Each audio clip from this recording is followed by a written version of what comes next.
9:05 આ સમય થઈ રહ્યો છે। પ્રણવ, હવે પ્રોસીજર આખી કયા પ્રકારની હોય છે? ઈવીએમ હવે સીલ થઈ જશે અને ત્યારબાદ સ્ટ્રોંગ રૂમમાં મૂકવામાં આવશે। આ પ્રોસીજર આખી સમજાવજો, અને એ સ્ટ્રોંગ રૂમ કેટલો મહત્વનો છે? દરેક પાર્ટીના કાર્યકર્તાઓ પણ એની રખેવાળી કરવા બેસતા હોય છે।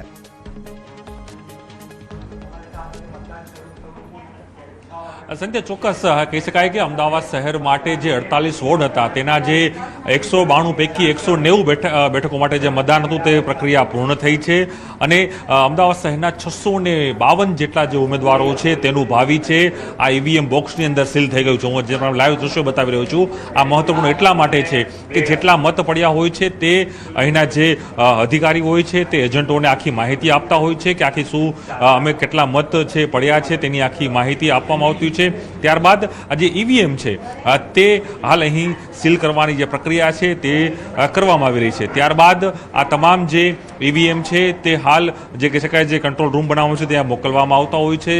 ત્યારબાદ જે તે અધિકારીઓને સૂચના આપવામાં આવતી હોય છે, અધિકારીઓની જવાબદારી હોય છે તે અધિકારીઓ તે તમામ જે ઈવીએમ મશીનો છે તે જે અમદાવાદ શહેરના 2 સ્થળો છે, LD એન્જિનિયરિંગ કોલેજ અને જે કહી શકાય કે ગુજરાત કોલેજ, એ બંને સ્થળો ઉપર આ બધા ઈવીએમ મશીનો જે છે અમદાવાદ શહેરના 48 વોર્ડના તે ત્યાં લઈ જવામાં આવતા હોય છે। ત્યાં એ તમામ રાખવામાં આવતા હોય છે। ત્યાં પણ જે તે પાર્ટીના જે વ્યક્તિઓ હોય છે, કાર્યકર્તાઓ હોય છે, જે ઓબ્ઝર્વર હોય છે તેની દેખરેખ અંદર એ આખી જે કામગીરી છે તે કરવામાં આવતી હોય છે। ત્યારબાદ જે કહી શકાય કે આવનારા 2 દિવસ બાદ એટલે 28મી તારીખે આ તમામ જે ઈવીએમ છે ઈવીએમમાંથી ભાવિ છે એ ઉમેદવારોના ખુલશે, અને ચોક્કસ એ આખી એક પ્રક્રિયા હોય છે। તેની અંદર જે આરઓ હોય છે, ઈઆરઓ હોય છે, તે નિમણૂકો થતી હોય છે, તેના માધ્યમથી દરેક વોર્ડની અંદર તે પ્રક્રિયા છે તે હાથ ધરશે। એટલે મેં જે કહ્યું પહેલાં કે LD એન્જિનિયરિંગ કોલેજ અને ગુજરાત કોલેજ આ બંને પ્લેસ ઉપર, બંને કોલેજ કેમ્પસ ઉપર જે ઈવીએમ છે તે મૂકવામાં આવશે, ત્યાં સ્ટ્રોંગ રૂમ બનાવવામાં આવશે, ત્યાં અલગ અલગ જવાબદારી જે છે તે સોંપવામાં આવતી હોય છે। ત્યારબાદ ત્યાં પોલીસનો પણ બંદોબસ્ત આપતો મૂકવામાં આવતો છે। ત્યાં કોઈ પણ વ્યક્તિની એન્ટ્રી નથી હોતી અને કોઈ પણ પ્રકારનો પ્રકાશ પણ ન જાય તે પ્રકારની વ્યવસ્થા કરવામાં આવતી હોય છે, અને સમગ્ર આખી જે પ્રક્રિયા છે તે સીસીટીવી અને જે કેમેરા છે તેના દેખરેખ હેઠળ જ છે તે કરવામાં આવતી હોય છે। અને 28મી તારીખે આરઓની હાજરીમાં જે તે વોર્ડના જે ઈવીએમ છે તે ઓપન થતા હોય છે, તે ખોલવામાં આવતા હોય, તેમાં પણ જે પાર્ટીના અને જે ઉમેદવારો છે તેના એજન્ટો છે ત્યાં પહોંચતા હોય છે, તેની હાજરીમાં એ ઈવીએમ મશીનો છે ખુલવાના હોય છે। અને અત્યારે પણ એ જે પ્રક્રિયા આપની પાસે આવીએ, પરંતુ એક ક્વિક અપડેટ આપી દઈએ।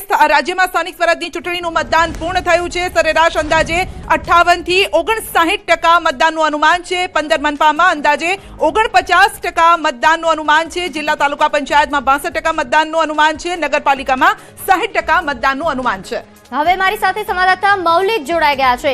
મૌલિક, મતદાનની પ્રક્રિયા પૂર્ણ થઈ છે, હવે સમય છે એ ઈવીએમને સુરક્ષિત કરવાનો કે જ્યાં તમામ ઉમેદવારો કે જેમનું ભવિષ્ય કેદ થયું છે।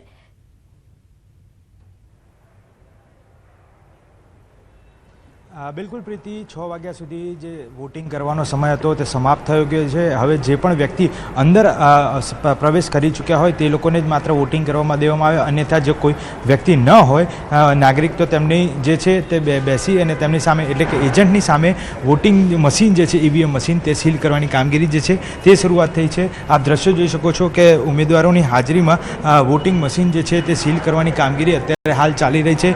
તો જે જગ્યાએ વોટિંગ મશીન હતા ત્યાં આગળ એજન્ટોની હાજરી જે છે તે નોંધવાપાત્ર છે, અને નોંધીને તેમની સહી સાથે આ ઈવીએમ મશીનો જે છે તે સીલ થઈ રહ્યા છે। આપ દ્રશ્યોમાં પણ જોઈ શકો છો। ખાસ કરી બનાસકાંઠાની વાત કરીએ તો બનાસકાંઠામાં પણ સવારે 7 થી 5 વાગ્યા સુધી જિલ્લા પંચાયતમાં 60% જેટલું અંદાજિત મતદાન થયું છે।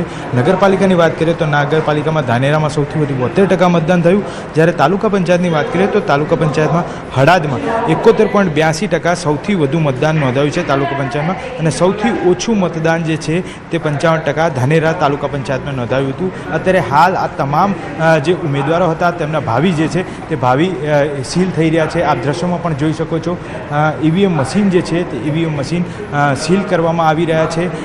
તમામ જે નોડલ ઓફિસર છે તે નોડલ ઓફિસરની હાજરીમાં જે આ સીલ મશીન છે તે કરવામાં આવે છે। આવનારા 2 દિવસની અંદર એટલે કે 28 એપ્રિલના રોજ આ તમામ ભાવિ જે ઉમેદવારો જે છે તેમની જીત થઈ છે કે હાર કેટલા મતે થઈ છે તે તમામ બાબતનો ખુલાસો ચોક્કસ થશે અને ત્યારબાદ તેમનું આગામી 5 વર્ષનું ભવિષ્ય જે છે તે નક્કી થશે. જી મૌલિક આપ સવારથી સતત લાઈવ આપી રહ્યા છો અને ગ્રાઉન્ડ ઝીરો પરથી અહેવાલ પણ બતાવી રહ્યા છો. સવારથી આપણે વાતચીત કરી રહ્યા છીએ કે અમુક જગ્યાએ નીરસ મતદાન જોવા મળ્યું હતું, અમુક જગ્યાએ લોકો મોટી સંખ્યામાં પહોંચ્યા હતા. ઓવરઓલ સવારથી લઈને અત્યાર સુધી કંઈક અલગ આપને જે જોવા મળ્યું હોય એ શું જોવા મળ્યું છે? કારણ કે સામાન્ય રીતે આપણે જોતા હોઈએ છીએ કે વિધાનસભાની ચૂંટણીમાં વધારે લોકો બહાર નીકળતા હોય છે, સ્થાનિક સ્વરાજની ચૂંટણીમાં એટલી ટકાવારી સુધી પહોંચે એવું લાગતું નથી હોતું. આ વખતે કંઈક અલગ જોવા મળ્યું આપને ત્યાં?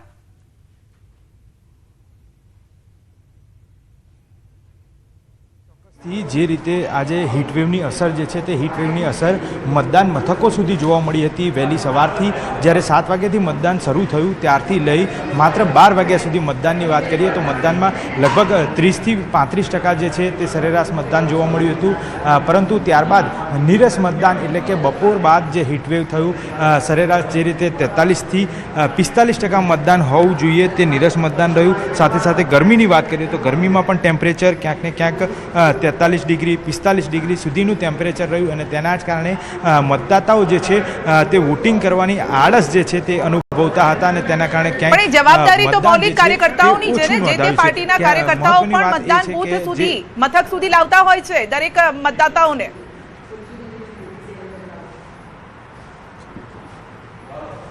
ઉમેદવારોએ તમામ બાબતોનો પ્રયત્ન છે તે ક્યાંક કરી ચૂક્યા હતા. જે લોકોને સોસાયટીએ જઈ અને બૂમો પાડી અને મતદાન મથક સુધી ખેંચવા માટેના પ્રયત્નો કરવાના હોય તે પણ કર્યા હતા. ઉમેદવારો થકી રિક્ષાઓમાં બેસાડી અને મતદાન મથકો સુધી પહોંચવાના પ્રયત્નો જે છે તે પણ ક્યાંક ને ક્યાંક કરવામાં આવ્યા હતા. પરંતુ જે રીતે હીટવેવની પરિસ્થિતિ હતી તેને જોતાં કેટલાક સિનિયર સિટીઝનો હોય કે પછી નોકરિયાત વર્ગ આ તમામ નાગરિકોએ જે છે તે વોટિંગથી અળગા રહ્યા હતા અને કેટલીક જગ્યાએ જે છે તેમની જે જરૂરિયાતો પૂર્ણ ન થતાં તે લોકોએ પણ બહિષ્કાર કર્યો હોય તેવા પ્રકારના દ્રશ્યો પણ આ મતદાન એટલે કે સ્થાનિક સ્વરાજની ચૂંટણીમાં ક્યાંક ને ક્યાંક ચોક્કસથી જોવા મળ્યા છે અને તેના જ પરિણામે મતદાન જે છે તે ગઈ ટર્મ કરતાં આ ટર્મમાં બિલકુલ ઓછું જોવા મળી રહ્યું છે. અને મૌલિક ઘણા એવા મતદાન મથકો હતા, ઘણા એવા મતદાન મથકો પર મહિલાઓનું મતદાન વધારે જોવા મળ્યું હતું.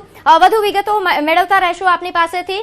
આભાર માહિતી આપવા બદલ. તો હાલ જે રીતે દ્રશ્યો સામે આવી રહ્યા છે, આ ઈવીએમ્સને સીલ કરવાની, સુરક્ષિત કરવાની પ્રક્રિયા શરૂ થઈ ચૂકી છે. સંધ્યા, આપે આ પહેલા આવી સ્થાનિક સ્વરાજ્યની ચૂંટણી ઘણી નજીકથી જોઈ હશે, ઘણી એનાલાઇઝ કરી હશે. આ વખતની સ્થાનિક સ્વરાજ્યની ચૂંટણી આપને કઈ રીતે અલગ લાગી?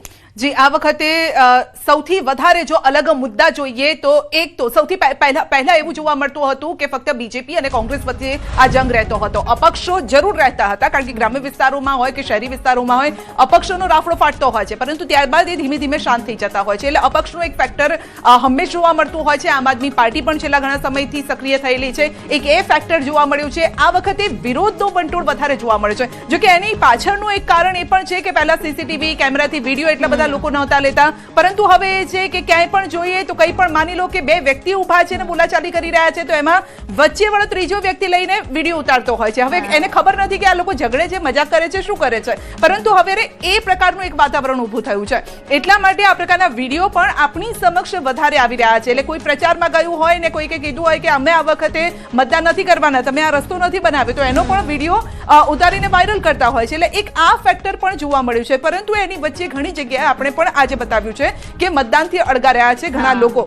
આખી સોસાયટીના લોકો હોય અથવા તો ગામના એક ફળિયાના લોકો હોય, આ રીતે અલગ અલગ જગ્યાએથી આપણે આ પ્રકારના જે સમાચાર છે એ આપણી સામે આવ્યા છે. એટલે કે લગભગ 25,000થી વધુ જે ઉમેદવારો છે તેમનું ભાવિ હવે સીલ થઈ ગયું છે. એટલે જનતાનો સાયલેન્ટ મોડ જોવા મળ્યો છે. શું છે હવે ઈવીએમ 28મી તારીખે ખોલવાનું છે.